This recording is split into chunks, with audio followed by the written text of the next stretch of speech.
Halo Not Squad, kembali lagi bersama gua Not. Pada video kali ini gua akan membuat video breakdown dari thumbnail official trailer Boboiboy Galaxy Baraju. Dan seperti yang sudah kalian ketahui, kalau official trailer Boboiboy Galaxy Baraju akan hadir hari ini. Tapi sebelum gua mulai breakdownnya, gua yakin di kolom komentar pasti ramai dari kalian yang akan ngeceng-ngecengin gua dan mengatakan kalau prediksi gua sebelumnya itu meleset. Tapi kalau kalian tidak tahu, beberapa waktu sebelumnya gua membuat video prediksi tentang kapan official trailer ini akan tayang. Dan berdasarkan analisis singkat gua pada video tersebut, gua menyimpulkan kalau official trailernya akan hadir pada tanggal 3 Oktober. Dan ya, prediksi gua meleset. Ya, namanya juga prediksi ya kan, bisa saja salah dan bisa juga benar. Dan tanpa banyak basa-basi lagi, kita langsung masuk ke topik utamanya.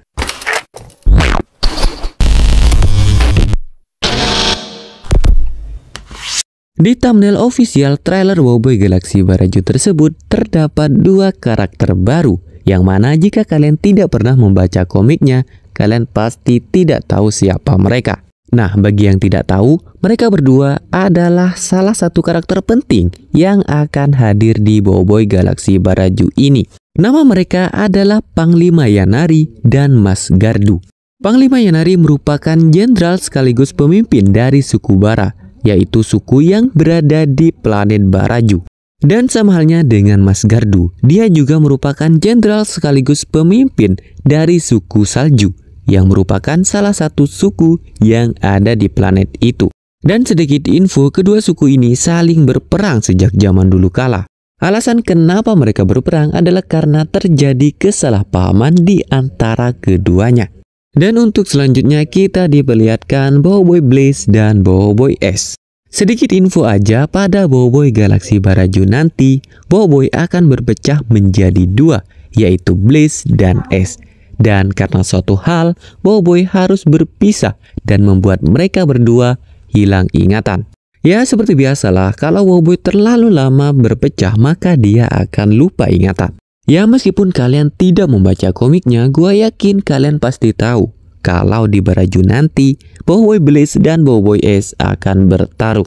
Ya, karena scene tersebut bisa kalian lihat di teaser trailer Boboiboy Galaxy Baraju sebelumnya. Dan mungkin itu saja sedikit breakdown dari gua tentang thumbnail official trailer Boboiboy Galaxy Baraju. Woi korang, nak tukar audio ke bahasa lain? Tekan butang setting, kemudian pilih audio track dan pilih bahasanya korang nak dengar. Senang je kan? Terbaik! Tak seram weh. Makan pakai sudu garpu. Makan nasi kenalah pakai straw. Wow. Tak seram weh. Mandi pakai air panas. Mandi pakai air perigi. Tak seram weh. Tidur pun nak kena baring. Tidur sambil plank lah.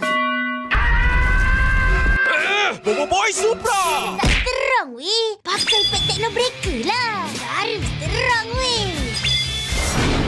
Monster Galaxy Card Pack Techno Breaker. Ada Boboiboy Genta, Boboiboy Genta dan Boboiboy Genta. Dari watak-watak sampingan kecil di bawah perlindungan aku. Dapatkan Pack Techno Breaker. Barulah seram weh.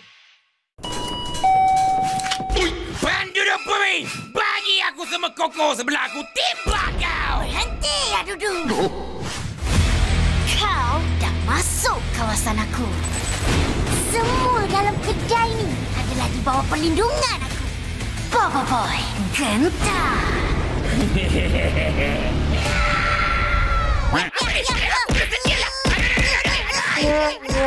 Figura! Kau ingat kau boleh kalahkan aku? Aku siap ada senapan blaster dan tongkat tempur. Habis ni, Tengok ni, Tukul Genta. Kuasa juangmu. Hehe, jap bro. Caput tangan aku ni. Saksikanlah Gauntlet Genta. Dapatkan figura Boboiboy Genta dan Adudu kini di pasaran. Sedapnya coki-coki ni. Ha? Kita termasuk dalam dunia coki-coki. Wah, terbaik. Jom main Gopal. Jom mengembara ke dunia coki-coki. Kumpul dan main Galaxy Card sekarang. Tembakan Sori Bandori. Sekarang. Dapatkan kartu Monster Galaxy Pack Quest Adventure tersedia di minimarket terdekat. Diperlihatkan Kuali, Yaya, dan Ying yang sedang memasak di kafetaria Tapops U. Ying bertanya kepada Kuali tentang menu apa yang akan dimasaknya hari ini. Kuali pun menjawab bahwa dia ingin mencoba memasak salah satu resep yang ada di dalam buku resepnya. Sementara itu di pusat kawalan terdapat Boboiboy, Gopal, dan Feng yang sedang melakukan video call dengan Tok Kasa. Tok Kasa bertanya apakah benar Pasubot dapat mempercepat proses pertumbuhan pohon uwakut. Boboiboy membenarkan pertanyaan tersebut dan mengatakan bahwa dirinya sudah tidak sabar untuk segera memperoleh kuasa balak setelah pohon tersebut berbuah. Feng mengingatkan Boboiboy agar tidak terlalu terburu-buru untuk menguasai kuasa balak, mengingat Boboiboy sebelumnya masih belum sanggup mengendalikan kuasa beliung yang membuat dirinya menghancurkan Istana Kupeteri karena tidak bisa mengontrol kuasa tersebut. Tok Kasa menenangkan Boboiboy dan menyemangatinya dengan mengatakan bahwa Boboiboy bisa menguasai kuasa tahap ketiga dengan cepat jika berada di bawah bimbingannya. Mendengar hal tersebut, Boboiboy kembali bersemangat dan tidak sabar untuk segera berlatih kembali dengan Tok Kasa sembari mempelajari tentang kuasa kristal. Namun Tok Kasa tiba-tiba marah dan mengatakan bahwa dia tidak bisa mengajarkan kuasa kristal karena sudah lupa bagaimana caranya, dengan alasan dirinya sudah pikun karena faktor umur. Tok Kasa lalu memberikan saran agar Boboiboy belajar kuasa lain terlebih dahulu, yaitu kuasa api dari Panglima Pirapi. Menurut Tok Kasa, Panglima Pirapi merupakan salah satu penguasa elemental yang sangat handal dan hampir berhasil mengalahkan Retaka. Tetapi sayangnya dia berhasil dikalahkan. Mendengar saran tersebut, Boboiboy, Gopal, dan Feng pergi ke bilik kebal Power Spera untuk bertemu dengan databot dan bertanya mengenai informasi seputar Panglima Pirapi. Namun proses input data tidak bisa dipercepat karena pot pengecasan databot tidak berfungsi. 10 hari kemudian databot berhasil menemukan foto Panglima Pirapi bersama pasukannya. Namun hanya dengan satu foto mereka tidak bisa mengetahui lokasi dari Panglima Pirapi. Meski begitu, Boboiboy menemukan sebuah petunjuk, yaitu adanya Rokta-Roka dalam foto tersebut. Gopal meragukan pernyataan Boboiboy dan mengatakan bahwa gambar tersebut terlalu buram untuk menarik kesimpulan apapun. Tanpa sadar, Gopal memerintahkan databot untuk memperjelas gambar yang membuat databot secara otomatis memproses permintaan tersebut. Mereka pun harus menunggu lagi selama 10 hari. 10 hari kemudian, databot berhasil memperjelas gambar tersebut. Dan akhirnya terkonfirmasi bahwa itu adalah Rokta-Roka. Mereka segera menghubungi Rokta-Roka untuk mengkonfirmasi foto tersebut. Namun Rokta-Roka menyangkal bahwa itu bukanlah dirinya dan menjelaskan bahwa sosok dalam foto itu adalah kakeknya yang bernama Tuktaroka. Boboiboy pun bertanya apakah mereka bisa bertemu dengan Tuktaroka. Rokta-Roka sempat terkejut, tetapi akhirnya mengatakan bahwa jika ingin bertemu Tuktaroka, mereka harus pergi ke planet Baraju. Mereka setuju untuk pergi ke sana, tetapi Rokta-Roka awalnya menolak dengan alasan bahwa planet Baraju sangat jauh. Namun mereka meyakinkan Rokta-Roka bahwa mereka memiliki kapal ruang angkasa dan kemampuan teleportasi untuk mencapai tempat yang jauh. Akhirnya Rokta-Roka setuju untuk kembali ke kampung halamannya di planet Baraju. Dia menjelaskan bahwa alasannya enggan kembali adalah karena kesibukannya selama ini, hingga ia tidak bisa pulang selama 10 tahun terakhir. Gopal pun bercanda dan menyalahkan Rokta-Roka karena mengabaikan kakeknya demi pekerjaan, yang membuat Rokta-Roka menangis. Air mata Rokta-Roka yang berupa lahar panas merusak kapal Feng yang terbuat dari besi. Namun Boboiboy berhasil menenangkan Roktaroka dengan mengatakan bahwa Roktaroka pasti rindu pada dirinya. Tak lama kemudian mereka hampir sampai di planet Baraju. Planet ini memiliki warna yang cukup unik, yaitu dua warna dominan, merah dan biru. Hal ini terjadi karena planet tersebut memiliki dua iklim yang berbeda. Bagian yang berwarna biru merupakan sisi dengan iklim dingin, sedangkan bagian yang berwarna merah memiliki iklim panas. Dua iklim ekstrim ini terjadi karena planet Baraju tidak berotasi pada porosnya, sehingga salah satu sisinya terus menghadap ke bintang yang di orbitnya, sementara di sisi lainnya tidak pernah terkena cahaya bintang. Mereka mendarat di hutan Talistiwa, sebuah kawasan hijau di planet Baraju. Hutan ini memiliki iklim yang normal, tidak terlalu panas dan tidak terlalu dingin, sehingga cocok untuk tumbuhan. Kawasan ini dipenuhi dengan berbagai jenis pohon besar. Setelah mendarat, mereka memulai perjalanan menuju kampung halaman Roktaroka. Setelah berjalan beberapa waktu, tanpa sampai ke tujuan, Gopal akhirnya bertanya kepada Roktaroka seberapa jauh lagi kampung halamannya. Roktaroka mengakui bahwa dia sudah lupa jalan menuju kampung halamannya karena sudah lama tidak pulang. Kemudian mereka melihat seseorang yang membawa tas besar di punggungnya. Orang itu memperkenalkan dirinya sebagai Pak Patok. Boboiboy memutuskan untuk bertanya kepadanya tentang arah menuju kampung Roktaroka. Ternyata Pak Patok tahu jalan menuju kampung tersebut dan menunjukkan rute tercepat. Mereka pun mengucapkan terima kasih dan melanjutkan perjalanan sesuai petunjuk Pak Patok. Setelah beberapa saat berjalan, mereka sampai di tempat yang terasa aneh. Yaya berpendapat bahwa tempat ini adalah medan perang, berdasarkan banyaknya pedang dan anak panah yang berserakan di sana. Tiba-tiba serangan berupa batu-batu es datang dari berbagai arah. Boboiboy langsung berubah menjadi Boboiboy Blast untuk melawan serangan tersebut dengan bebola api. Namun tidak lama kemudian serangan batu api muncul dari arah lainnya. Boboiboy berubah ke kuasa es dan menggunakan jurus panah pembeku bertubi-tubi untuk menghentikan serangan tersebut. Krisis semakin memuncak ketika kedua jenis batu ini menyerang bersamaan dalam jumlah besar. Boboiboy membelah dirinya menjadi dua, satu menggunakan kuasa Blast dan satu lagi menggunakan kuasa es. Namun sebelum sempat melancarkan serangan, mereka semua terkena hantaman batu-batu tersebut dan pingsan seketika. Saat pingsan, Boboiboy, Gopal, dan Yaya dibawa oleh orang-orang misterius yang memakai caping dan pakaian merah. Ketika Gopal sadar, dia langsung diancam dengan pedang oleh salah satu dari mereka yang mempertanyakan identitasnya. Sebelum Gopal sempat menjawab, batu-batu es kembali menyerang. Gopal dengan sigap mengubah batu-batu itu menjadi cengkodok pisang. Sementara Boboiboy dan Yaya bangkit untuk menghalau serangan lainnya. Setelah situasi terkendali, muncul seekor burung berarmor emas bernama Tobi, diikuti oleh seorang karakter baru bernama Panglima Yanari. Panglima Yanari adalah pemimpin kelompok Bara. Dia datang untuk memeriksa kondisi pasukannya setelah serangan dari kelompok salju. Anak buahnya melaporkan bahwa mereka hampir terkena serangan itu, tetapi berhasil diselamatkan berkat bantuan Boboiboy dan kawan-kawannya. Panglima Yanari sempat terkejut mendengar anak-anak kecil seperti Boboiboy mampu menghalang serangan tersebut.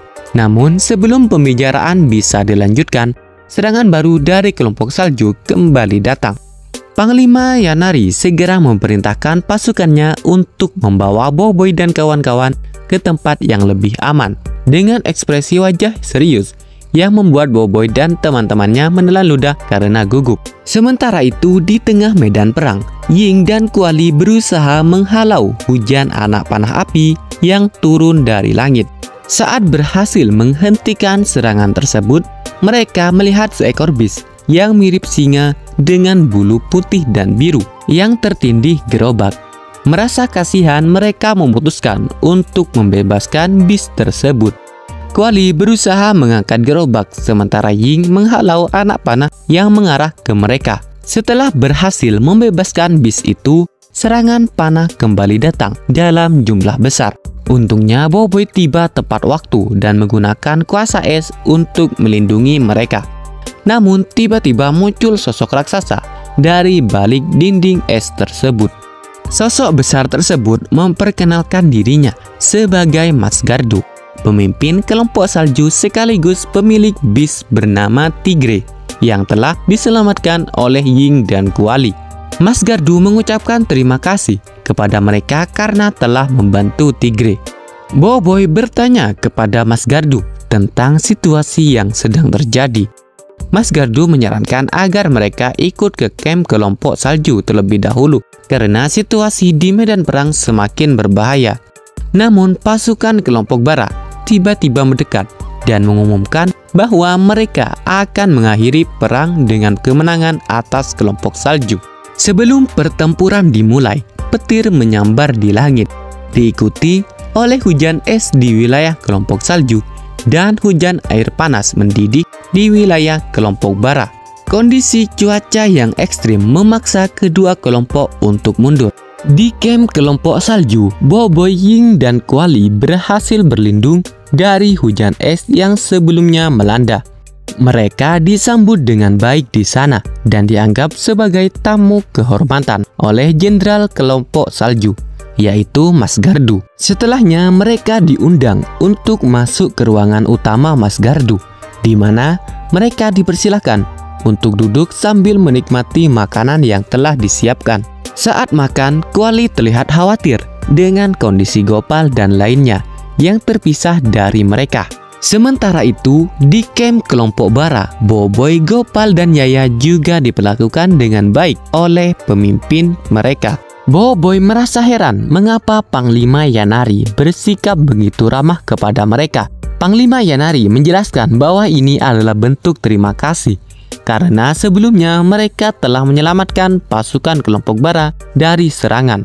Panglima Yanari juga meminta mereka untuk beristirahat terlebih dahulu dan melanjutkan pembicaraannya keesokan harinya.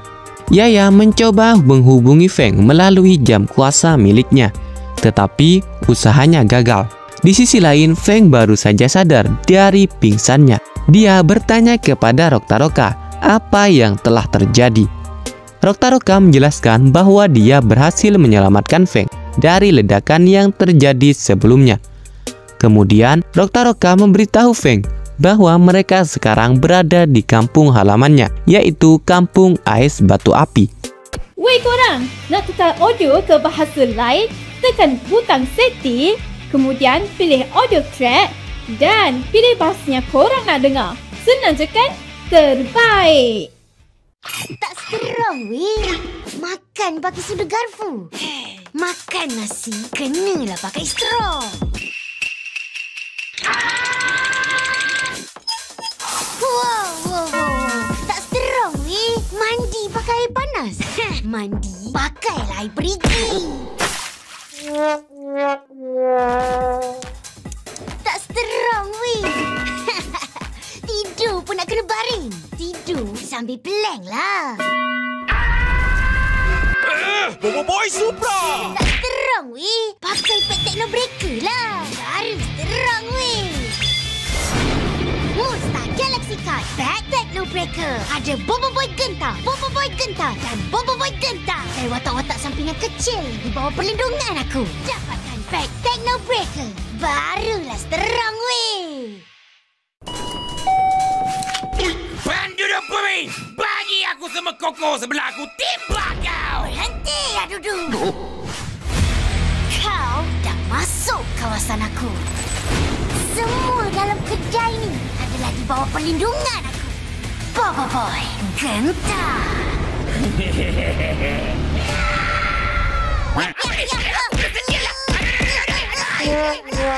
Figura! Kau ingat kau boleh kalahkan aku? Aku siap ada senapan plaster dan tongkat tempur. Habis ni, Tengok ni, Tukul Gentar. Kuasa jualmu. Hehe, jap bro. Caput tangan aku ni. Saksikanlah Golden Gentar. Dapatkan figura Popoboy Genta dan Adudu kini di pasaran. Sedapnya coki-coki ni. Hah? Kita termasuk dalam dunia coki-coki. Wah, terbaik. Jom main Gopal. Jom mengembara ke dunia coki-coki. Kumpul dan main Galaxy Card sekarang. Tembakan Sori Bandori. Sekarang. Dapatkan kartu Monster Galaxy Pack Quest Adventure tersedia di minimarket terdekat. Diperlihatkan Kuali, Yaya, dan Ying yang sedang memasak di kafetaria Tapops U. Ying bertanya kepada Kuali tentang menu apa yang akan dimasaknya hari ini. Kuali pun menjawab bahwa dia ingin mencoba memasak salah satu resep yang ada di dalam buku resepnya. Sementara itu di pusat kawalan terdapat Boboiboy, Gopal, dan Feng yang sedang melakukan video call dengan Tok Kasa. Tok Kasa bertanya apakah benar Pak Subot dapat mempercepat proses pertumbuhan pohon uwakut. Boboiboy membenarkan pertanyaan tersebut dan mengatakan bahwa dirinya sudah tidak sabar untuk segera memperoleh kuasa balak setelah pohon tersebut berbuah. Feng mengingatkan Boboiboy agar tidak terlalu terburu-buru untuk menguasai kuasa balak, mengingat Boboiboy sebelumnya masih belum sanggup mengendalikan kuasa beliung yang membuat dirinya menghancurkan Istana Kupeteri karena tidak bisa mengontrol kuasa tersebut. Tok Kasa menenangkan Boboiboy dan menyemangatinya dengan mengatakan bahwa Boboiboy bisa menguasai kuasa tahap ketiga dengan cepat jika berada di bawah bimbingannya. Mendengar hal tersebut, Boboiboy kembali bersemangat dan tidak sabar untuk segera berlatih kembali dengan Tok Kasa sembari mempelajari tentang kuasa kristal. Namun Tok Kasa tiba-tiba marah dan mengatakan bahwa dia tidak bisa mengajarkan kuasa kristal karena sudah lupa bagaimana caranya, dengan alasan dirinya sudah pikun karena faktor umur. Tok Kasa lalu memberikan saran agar Boboiboy belajar kuasa lain terlebih dahulu, yaitu kuasa api dari Panglima Pirapi. Menurut Tok Kasa, Panglima Pirapi merupakan salah satu penguasa elemental yang sangat handal dan hampir berhasil mengalahkan Retaka. Tetapi sayangnya dia berhasil dikalahkan. Mendengar saran tersebut, Boboiboy, Gopal, dan Feng pergi ke bilik kebal Power Spera untuk bertemu dengan databot dan bertanya mengenai informasi seputar Panglima Pirapi. Namun proses input data tidak bisa dipercepat karena port pengecasan databot tidak berfungsi. 10 hari kemudian databot berhasil menemukan foto Panglima Pirapi bersama pasukannya. Namun hanya dengan satu foto mereka tidak bisa mengetahui lokasi dari Panglima Pirapi. Meski begitu, Boboiboy menemukan sebuah petunjuk, yaitu adanya Roktaroka dalam foto tersebut. Gopal meragukan pernyataan Boboiboy dan mengatakan bahwa gambar tersebut terlalu buram untuk menarik kesimpulan apapun. Tanpa sadar, Gopal memerintahkan databot untuk memperjelas gambar yang membuat databot secara otomatis memproses permintaan tersebut.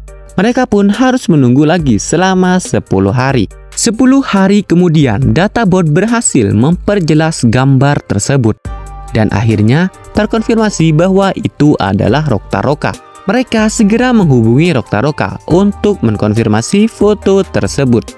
Namun Roktaroka menyangkal bahwa itu bukanlah dirinya dan menjelaskan bahwa sosok dalam foto itu adalah kakeknya yang bernama Tuktaroka.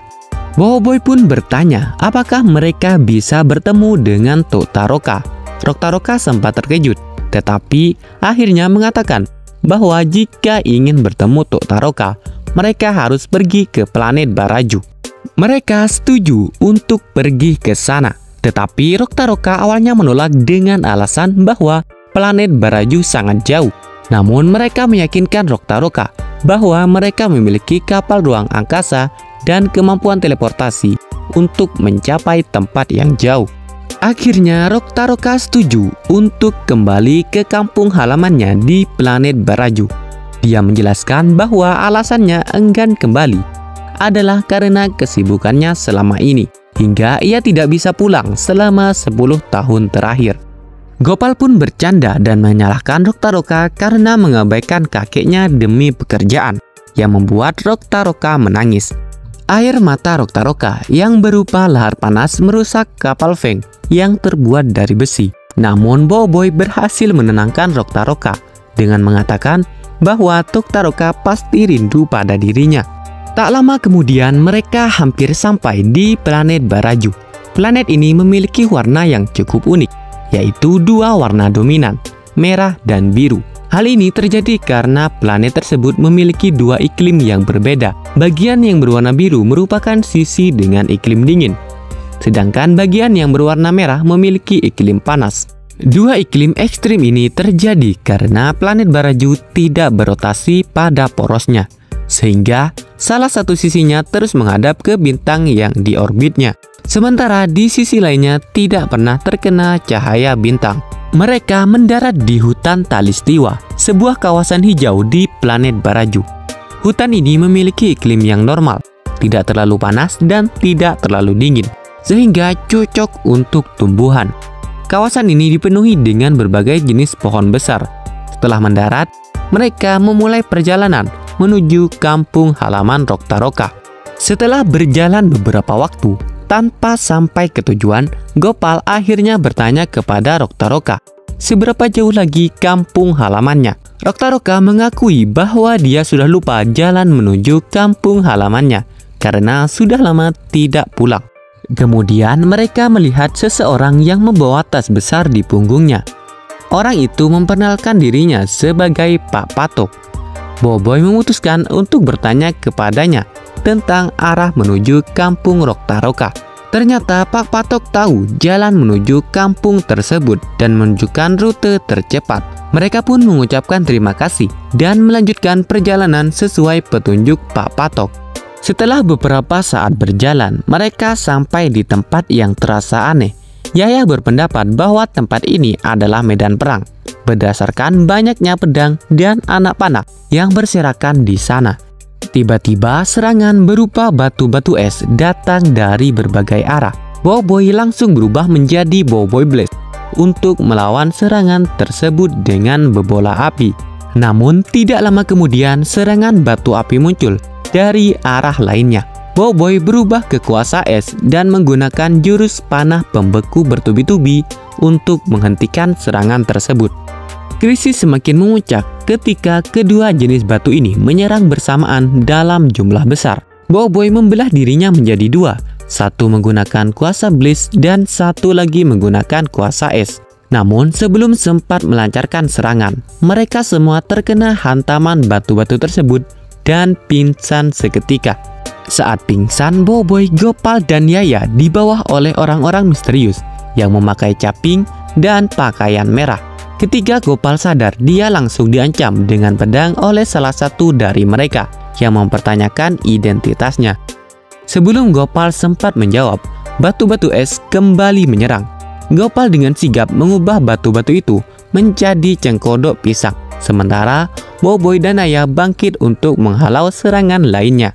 Setelah situasi terkendali, muncul seekor burung berarmor emas bernama Tobi, diikuti oleh seorang karakter baru bernama Panglima Yanari. Panglima Yanari adalah pemimpin kelompok Bara. Dia datang untuk memeriksa kondisi pasukannya setelah serangan dari kelompok salju. Anak buahnya melaporkan bahwa mereka hampir terkena serangan itu, tetapi berhasil diselamatkan berkat bantuan Boboiboy dan kawan-kawannya. Panglima Yanari sempat terkejut mendengar anak-anak kecil seperti Boboiboy mampu menghalang serangan tersebut. Namun sebelum pembicaraan bisa dilanjutkan, serangan baru dari kelompok salju kembali datang. Panglima Yanari segera memerintahkan pasukannya untuk membawa Boboiboy dan kawan-kawan ke tempat yang lebih aman dengan ekspresi wajah serius yang membuat Boboiboy dan teman-temannya menelan ludah karena gugup. Sementara itu, di tengah medan perang, Ying dan Kuali berusaha menghalau hujan anak panah api yang turun dari langit. Saat berhasil menghentikan serangan tersebut, mereka melihat seekor bis yang mirip singa dengan bulu putih dan biru yang tertindih gerobak. Merasa kasihan, mereka memutuskan untuk membebaskan bis tersebut. Kuali berusaha mengangkat gerobak sementara Ying menghalau anak panah yang mengarah ke mereka. Setelah berhasil membebaskan bis itu, serangan panah kembali datang dalam jumlah besar. Untungnya